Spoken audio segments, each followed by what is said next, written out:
आज की कहानी डर से नहीं, आपकी रूह से खेलने वाली है। अगर किसी मुर्दा शरीर की आंखें नहलाते वक्त अचानक खुल जाएं, तो क्या आप वहीं रुकेंगे या भाग खड़े होंगे? आज की कहानी आपके रोंगटे खड़े कर देगी। तो कहानी की शुरुआत होती है सिटी और उसकी बेटी लैला से। ये दोनों हैं मोटेशंस, यानी वो लोग जो मुर्दों को नहलाने का काम करते हैं। इस वक्त भी दोनों एक महिला की लाश को तैयार कर रही थी, लेकिन लैला बेहद घबराई हुई थी। क्यों? क्योंकि उस मरी हुई औरत की बॉडी पर बहुत अजीब और डरावने कट्स थे। उसके चेहरे से लेकर कमर तक गहरे घाव, जैसे किसी ने उसे बेरहमी से नोचा हो। माहौल इतना सन्नाटा भरा था कि सिर्फ पानी की बूंदों की आवाज आ रही थी। लेकिन असली खौफ तो तब शुरू हुआ जब उन्होंने पानी डाला। जैसे ही उन्होंने उस महिला के ऊपर पानी डाला, उसकी बंद आंखें अचानक खुल गई। दोनों मां बेटी का खून सूख गया और सीन तुरंत कट हो जाता है। अब हमें एक फ्लैशबैक में ले जाया जाता है। हम देखते हैं कि सभी लोग मिसेस जेद्दा के घर एक बर्थडे पार्टी में मौजूद है। ये पार्टी उनके बेटे के जन्मदिन पर रखी गई थी। वहां सिटी भी अपनी दोस्तों के साथ आई थी। लेकिन अजीब बात यह थी कि सभी औरतें उदास और परेशान थी। उनके पति उन्हें छोड़ चुके थे। बस एक तेरी थी जिसकी अभी शादी नहीं हुई थी। पार्टी के दौरान सब लोग मुस्कुरा तो रहे थे, लेकिन सिटी एकदम खामोश थी और घर लौटते वक्त भी उसकी चुप्पी नहीं टूटी। लैला ये सब समझ रही थी। उसे अपनी मां का ये काम कभी पसंद नहीं आया। वो एक मेकअप आर्टिस्ट बनना चाहती थी, लेकिन सिटी उसे समझाती है कि ये काम एक सेवा है जो हर कोई नहीं कर सकता। ये एक जिम्मेदारी है, आत्मा की विदाई की। लेकिन क्या हो, सिटी जब प्रेयर कर रही थी तो उसे एहसास हुआ कि जैसे कोई अनजानी आत्मा उसके पीछे खड़ी होकर वही शब्द बोल रही है। डर के मारे उसने प्रेयर बीच में ही छोड़ दी। तभी गांव में अनाउंसमेंट होती है, मिसेस एदा की मौत हो गई है, जो कुछ घंटे पहले ही पार्टी में थी। सिटी जल्दी से तैयार होकर उनकी बॉडी को वॉश करने निकल पड़ती है, जबकि लैला और उसका बेटा आर्य घर पर रहते हैं। सिटी जब एदा के घर पहुंचती है तो वहां का मंजर और भी ज्यादा डरावना होता है। लाश की हालत देखकर लगता है जैसे किसी ने उसके साथ जबरदस्ती की हो, उसे पीटा गया हो। पूरे शरीर पर खून के निशान, बेडशीट, कपड़े और जमीन सब खून से सने हुए थे। लेकिन मौत के बाद भी कुछ कहानियां बाकी रह जाती हैं। सिटी चुपचाप बॉडी को साफ करके घर लौट आती है। इस बीच लैला और आर्य घर की टूटी छत से टपकते पानी को रोकने की कोशिश कर रहे थे। लेकिन सिटी आज कुछ ज्यादा ही परेशान थी। वो डरते डरते एदा के कपड़े जला रही थी। जब लैला ने पूछा, मॉम, आप ये सब क्यों कर रही हैं? सिटी ने जवाब दिया, मरे हुए लोगों की चीजें घर में नहीं रखनी चाहिए। लैला ने हाँ में सिर हिलाया और बोली, ठीक है, आप अंदर जाइए, मैं ये कर देती हूं। लैला जब कपड़े जलाने लगी तो उनमें से उसे एक जली हुई तस्वीर मिली। तस्वीर फटी हुई थी, लेकिन जो दिखाई दे रहा था वो और भी डरावना था। उस फोटो में सिटी खुद खड़ी थी, किसी मरे हुए इंसान के साथ। अब घर में और भी अजीब घटनाएं होने लगी। एक रात जब सिटी बेड पर लेटी हुई थी तो उसे लगा कि लैला उसके पास आकर लेट गई है। उसने पूछा, क्या तुमने दरवाजा बंद किया? जैसे ही सिटी ने पलट कर देखा, वहां कोई नहीं था। वो घबरा गई और तभी लैला असली में कमरे में आई और पूछा, मॉम, आपको क्या हुआ? क्या आपने कभी सोचा है कि अगर आईने में आपकी जगह कोई और दिखे तो? लेकिन सिटी से एक बड़ी बात छुपा ली गई थी। थोड़ी देर बाद जब वो उठी और वॉशरूम गई तो जैसे ही उसने आईने में देखा, उसे खुद की जगह अपने ही भूत का बर्बाद चेहरा नजर आया। उसे देखकर सिटी की चीख पूरे घर में गूंज उठी। लेकिन अफसोस, सब गहरी नींद में थे। डर के मारे वो चुपचाप आकर फिर से लेट गई। मगर असली खौफ अभी बाकी था। आधी रात को हमने देखा उनके कमरे में एक बहुत ही डरावना साया घुसा। ये साया किसी इंसान का नहीं था, बल्कि किसी शैतानी एंटिटी का लग रहा था। बिल्कुल धुएं जैसा, मगर भारी और खौफनाक। जैसे ही वो साया कमरे में आया, सिटी की आंखें अचानक से खुल गई। पर जब तक वो कुछ समझ पाती, उस साय ने उसका गला जकड़ लिया और अगले ही पल सीन ब्लैक आउट हो गया। सुबह जब लैला उठी तो उसने जो देखा, उसने उसके होश उड़ा दिए। सिटी अपने ही खून में लथपथ मरी पड़ी थी। चारों तरफ खून ही खून, और उसकी आंखें खुली की खुली थी। ये वही रात वाला साया था जिसने उसकी जान ले ली थी। अपनी मां की इस हालत को देखकर लैला और आरिफ पूरी तरह टूट गए थे। गांव में अब बस सिटी और लैला ही म्यूटेशन वाले थे, इसलिए अपनी मां को नहलाने की जिम्मेदारी अब लैला की थी। वक्त आ गया था सिटी को नहलाने का। लैला अंदर से टूटी हुई थी, लेकिन हिम्मत करके वो आगे बढ़ी। जैसे ही उसने मां के ऊपर पहली बाल्टी पानी डाली, सिटी की आंखें अचानक खुल गई। लैला चौंकी जरूर, मगर डरी नहीं। उसने अपनी मां से कहा, तुम मर चुकी हो मां, इसे स्वीकार कर लो। फिर उसने धीरे से उसकी आंखें बंद कर दी और दोबारा नहलाना शुरू किया। लेकिन तभी सिटी का मुंह एक झटके से खुला। उसके मुंह के अंदर कुछ था। लैला ने हाथ डालकर देखा, वो एक नुकीली वॉल का टुकड़ा था।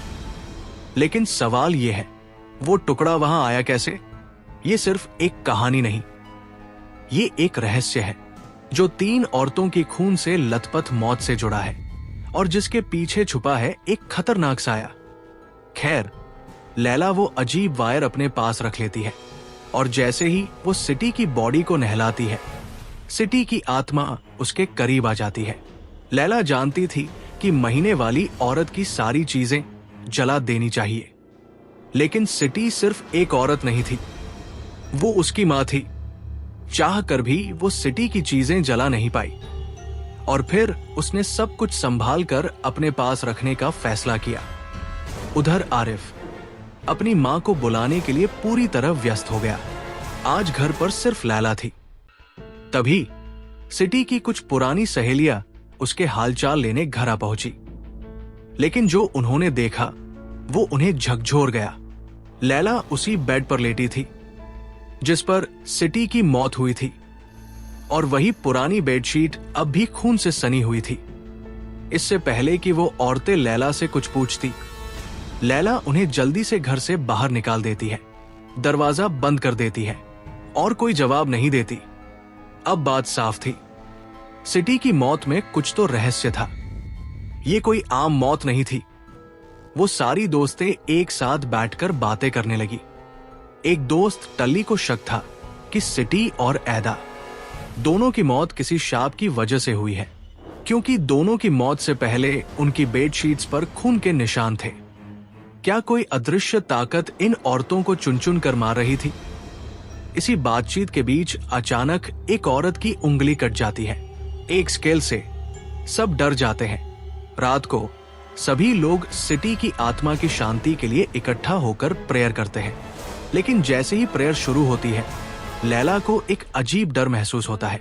कभी कभी डर दिखता नहीं, बस महसूस होता है। पूरी भीड़ के बीच लैला को अचानक सिटी और ऐदा की आत्मा नजर आती है और तभी लाइट चली जाती है। लैला की चीख निकल जाती है। लीडर सबको शांत करता है और कैंडल जलाने को कहता है। कैंडल्स की रोशनी में प्रेयर फिर से शुरू होती है और तभी लाइट वापस आ जाती है।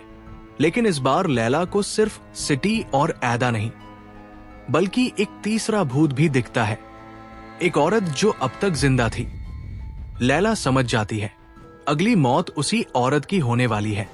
प्रेयर खत्म होती है और लैला घबराई हुई घर लौट जाती है। रात को उसकी मां की आत्मा उसे बुरी तरह परेशान करने लगती है। उसने देखा कि उसकी मां प्रेयर कर रही है, जबकि वो जानती थी कि मां अब इस दुनिया में नहीं है। अपने डर को कम करने के लिए लैला भी प्रेयर करने लगती है, लेकिन जैसे ही वो प्रेयर मैट पर खड़ी होती है, उसके पैर में एक नुकीली चीज चुभ जाती है। जब उसने उठाकर देखा तो वो वही वायर था जो सिटी के मुंह से निकला था। और तभी किसी अनजानी ताकत ने पीछे से उसका मुंह दबा लिया। वो चीख भी नहीं पाई। अब वो औरत दिखाई जाती है जिसका भूत लैला ने थोड़ी देर पहले देखा था। वो अपने बेटे के साथ बैठी बातें कर रही थी। तभी कमरे से अलमारी के दरवाजे की आवाज आती है। वो चेक करने जाती है लेकिन वहां कोई नहीं होता। जैसे ही वो बाहर आने लगती है, अलमारी अपने आप खुल जाती है। वो अलमारी के अंदर देखती है और तभी दो भयानक आकृतियां निकलती है और उसकी गर्दन पकड़ लेती है। वो औरत तड़प तड़प कर मर जाती है और उसके मुंह से भी खून निकलता है, बिल्कुल सिटी और ऐदा की तरह। 3 दिन, 3 रहस्यमयी मौतें। और अब पुलिस भी हरकत में आ गई थी। तीनों मरी हुई औरतें आपस में बहुत करीबी दोस्त थी। पुलिस को लगता है कि जरूर कोई बड़ा राज है जिसे अब उजागर करना जरूरी है, लेकिन उस लेडी का बेटा इन्वेस्टिगेशन से साफ मना कर देता है क्योंकि उसने अपनी मां की मौत अपनी आंखों से देखी थी। उसने पुलिस से बस इतना कहा, मेरी मां को बस लैला नहलाए और फिर उसे दफना दिया जाए। लैला को बुलाने के लिए लोग उसके घर पहुंचे, लेकिन लैला जाने के लिए तैयार नहीं थी। कुछ मौतें डर नहीं, एक संदेश होती है। लैला गुस्से में मना कर देती है और जाकर अपने बेड पर लेट जाती है। तभी उसे उस मरी हुई औरत का भूत दिखाई देता है। वो कहती है, हेल्प मी। लैला की आंख खुल जाती है। बाहर आरिफ खड़ा था जिसने बताया कि उस औरत का बेटा तुम्हें लेने आया है। इस बार लैला मान जाती है। जैसे ही वो औरत को नहलाने लगती है, उसकी बॉडी पर लाल और नीले अजीब से धब्बे दिखते हैं। लैला ने जैसे ही पानी डाला, बॉडी उठकर बैठ जाती है। एक मरी हुई आत्मा जो अब भी चैन में नहीं है। लैला डर के मारे कांप जाती है।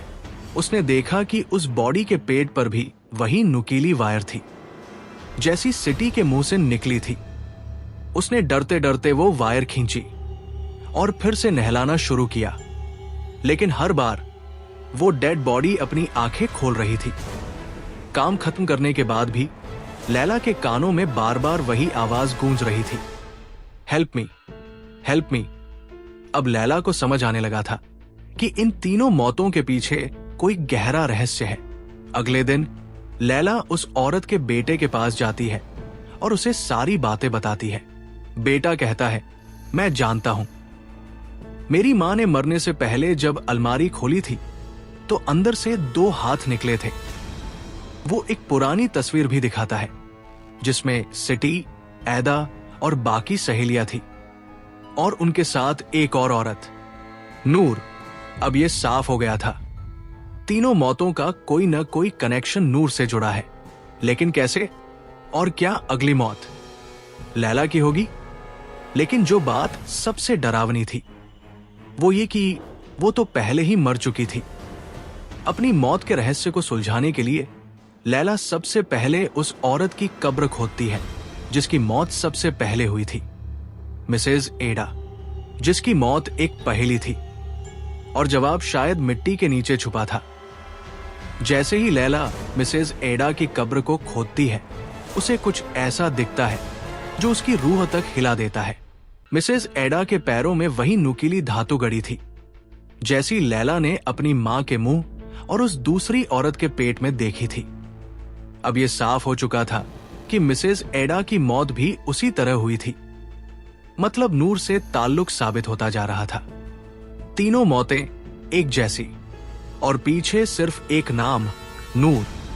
लैला ये सब सोच ही रही होती है कि तभी एक भयानक एहसास उसके रोंगटे खड़े कर देता है। कब्रिस्तान की खामोशी अचानक लाशों की सरसराहट में बदल गई। उसे लगने लगता है कि उसके चारों ओर ढेरों लाशें खड़ी हैं। बच्चे उसे घूर रहे हैं। कोई छुपकर उसके पास आने की कोशिश कर रहा है। डर के मारे लैला वहां से भाग जाती है बिना कब्र को दोबारा बंद किए। सुबह होते ही गांव में हड़कंप मच जाता है।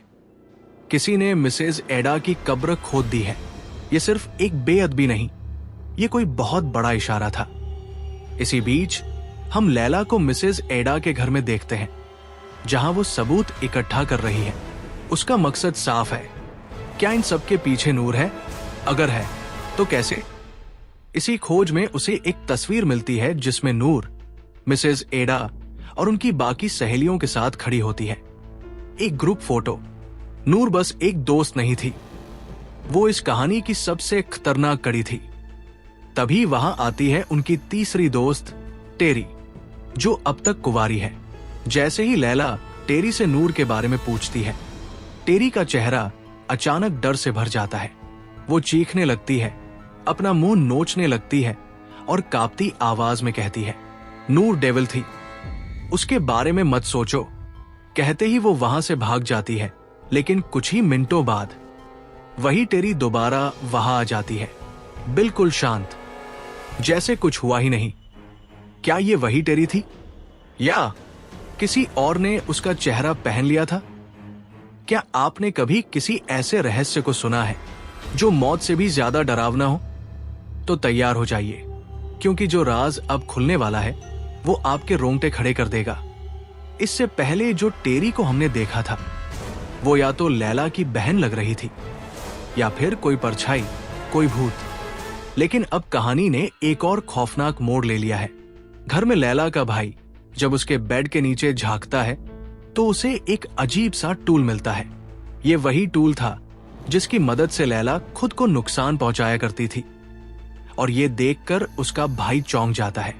वो गुस्से में लैला से पूछता है, ये सब तुमने किया है? ये तुम्हारा काम है? लैला धीरे से हाँ में सिर हिलाती है तो उसका भाई गुस्से से तिलमिला उठता है। वो उसे डांटने लगता है, तुम्हें ये सब नहीं करना चाहिए था लैला, तुम जानती भी हो इसका अंजाम क्या हो सकता है। लेकिन लैला चुप नहीं रहती। वो अपने पास से मिट्टी का एक अजीब सा टुकड़ा निकालती है। ये देखो, मैं अभी अभी मिसेस एडा की कब्र से ये बाहर का टुकड़ा निकाल कर लाई हूं। और जानते हो, ऐसा ही टुकड़ा सिटी की मुंह से भी निकला था और हमारी दूसरी फ्रेंड के पेट से भी। अब ये बात एकदम साफ हो चुकी थी। तीनों की मौतें आपस में जुड़ी हुई थी। कोई आम हादसा नहीं था ये, बल्कि एक काली साजिश, एक ऐसा जुड़ाव जो डरावना भी था और रहस्यमयी भी।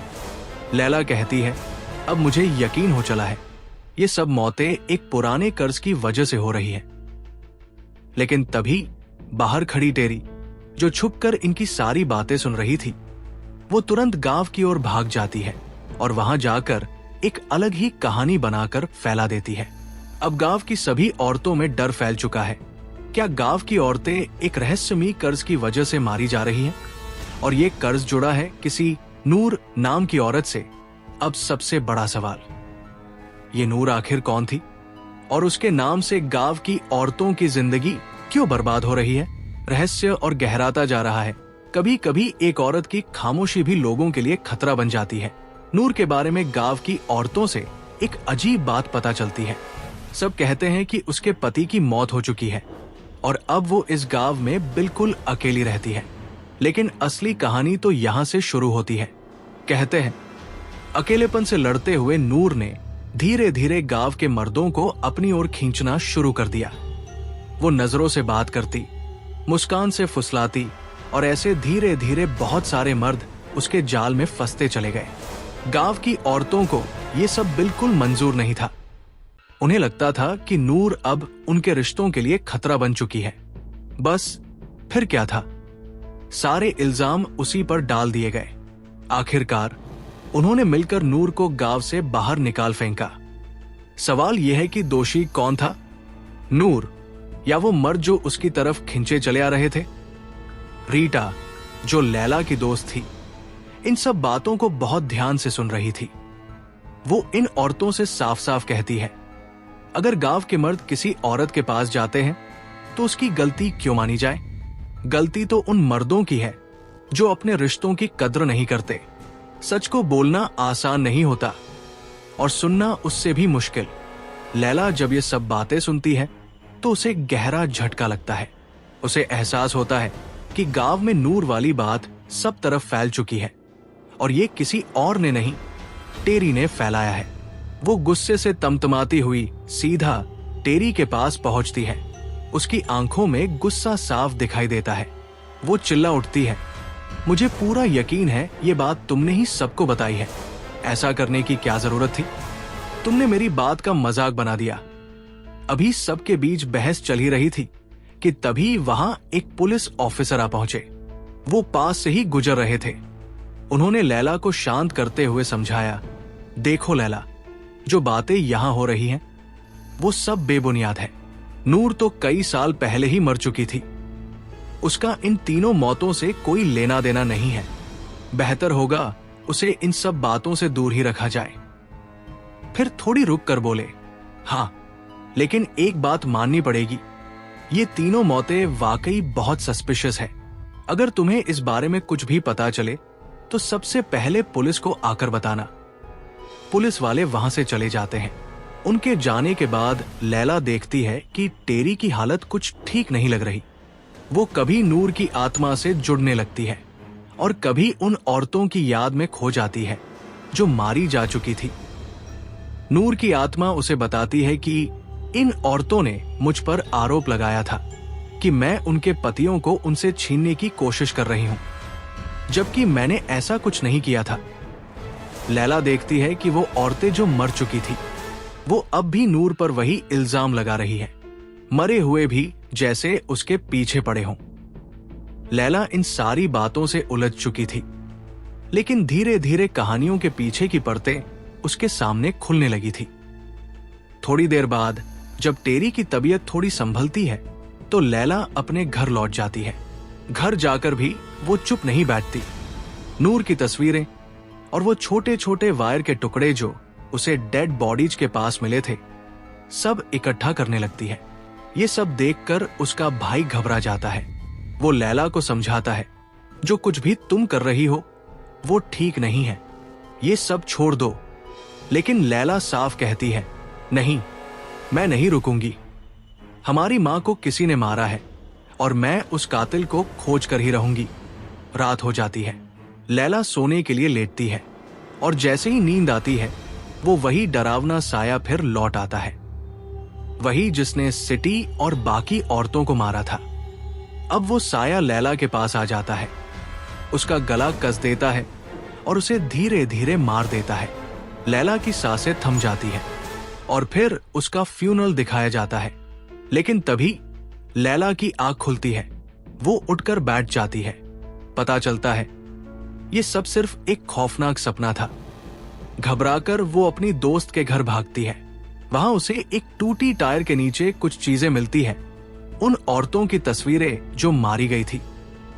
सब कभी एक दूसरे की दोस्त हुआ करती थी और हर फोटो के पीछे कुछ बाल और अजीब चीजें लगी थी, जैसे किसी ने काले जादू के लिए इस्तेमाल किया हो।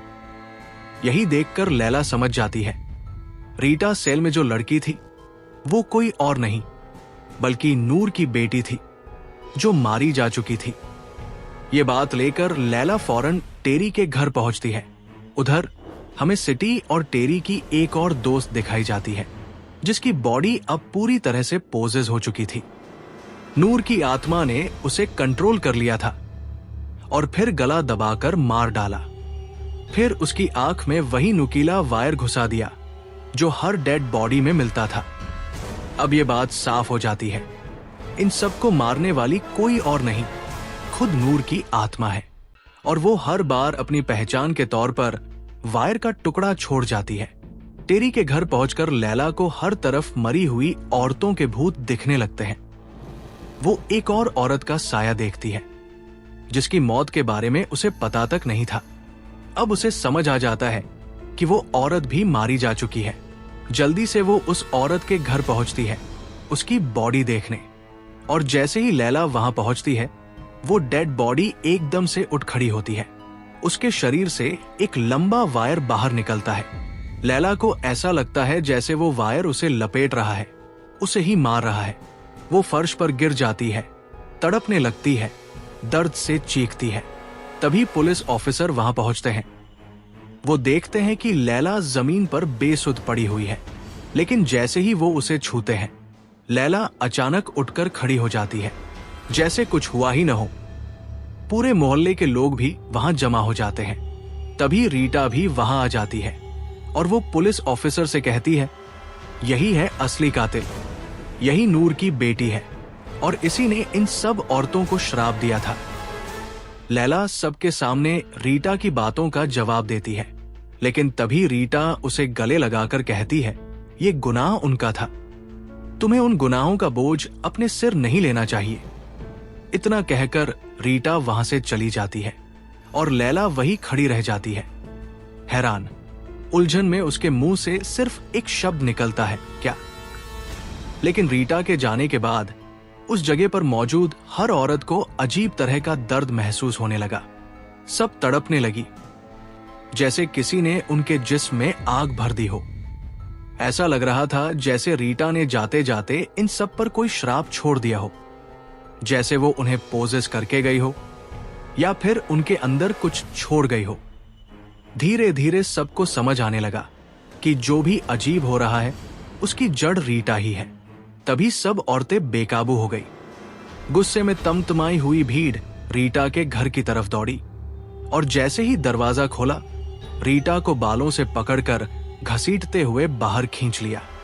रीटा जैसे ही बाहर निकली, जोर से चिल्लाई, ये सब मेरी मां को सताने की सजा है। और फिर कहानी अचानक एक फ्लैशबैक में चली जाती है। अब हमें दिखाया जाता है असली सच नूर के साथ जो हुआ था। असल में सिटी एदा और उसकी ग्रुप की सारी औरतों के पति नूर के पीछे पागल हो गए थे। नूर की वजह से उन सब के पति अपने अपने घर छोड़कर चले गए थे और इसके लिए अपने पतियों को दोष देने के बजाय उन औरतों ने नूर को ही दोषी ठहरा दिया। उन्होंने मिलकर नूर को घर से निकाल दिया, उसे खींचते हुए बाहर घसीटा और फिर नुकीली वायर जैसी डरावनी चीज से बांध दिया। उसे बेरमी से टॉर्चर किया, बुरी तरह पीटा। इस जुल्म में सबसे आगे थी वही एदा और उसकी साथी औरतें जो अब मर चुकी है। नूर की मौत भी आसान नहीं थी। उसे नुकीली वायर से चुभते हुए दर्द दिया गया। शायद इसीलिए अब वो आत्मा बनकर उन्हीं औरतों को उसी जरिए मार रही थी, नुकीली वायर के जरिए। अब कहानी वापस प्रेजेंट में लौटती है। रीटा अब सबके सामने खड़ी होती है, लेकिन अब वो शांत और सीरियस है। कहती है, मैं तो अपनी मां की मौत का बदला नहीं ले पाई, पर अच्छा है कि मेरी मां ने खुद अपनी मौत का हिसाब सबके साथ बराबर कर लिया। रीटा की ये बात सुनकर सब औरतों का गुस्सा फिर भड़क उठता है और वो दोबारा उसे पीटने लगती है। लैला दूर खड़ी ये सब देख रही होती है। तभी उसकी मां की आत्मा उसके पास आती है और कहती है, अब बस करो बेटा, ये सही नहीं है। लैला को भी समझ आ जाता है कि हिंसा से कुछ नहीं सुलझेगा। वो भागती है और सबको रोकने की कोशिश करती है, लेकिन वो औरतें अब बेकाबू हो चुकी थी। उन्होंने लैला को भी रीटा के साथ मारना शुरू कर दिया। ये देखकर लैला का भाई उसे बचाने आता है, लेकिन तभी एक औरत की रॉड उसके सिर पर लगती है और वही उसकी मौत हो जाती है। ये देखकर सब औरतों को झटका लगता है। उन्हें एहसास होता है कि उन्होंने बहुत बड़ी गलती कर दी है, लेकिन अब बहुत देर हो चुकी थी, एक जान जा चुकी थी। और कुछ ही पल में रीटा की भी मौत हो जाती है। अब लैला अकेली रह जाती है, जमीन पर बैठी हुई, रोती हुई। ना वो रीटा को बचा सकी, ना अपने भाई को। कहानी का आखिरी सीन, लैला अभी भी वही काम कर रही है, मुर्दों को नहलाने का। आज जब वो एक औरत की बॉडी नहला रही थी, उसे अचानक उसके शरीर से एक पिन मिलती है। लैला एकदम समझ जाती है, ये औरत भी रीटा की तरह मारी गई है। अब रीटा की आत्मा भी अपनी मां की तरह उन औरतों से बदला ले रही है, जिन्होंने उसे रॉड से पीटा था, जिन रॉड्स में पिन्स लगी थी। इसलिए अब रीटा उन्हीं पिन्स को उन औरतों की बॉडी पर निशानी के तौर पर छोड़ रही है। और बस इसी डरावने मोड़ के साथ ये खौफनाक कहानी खत्म हो जाती है।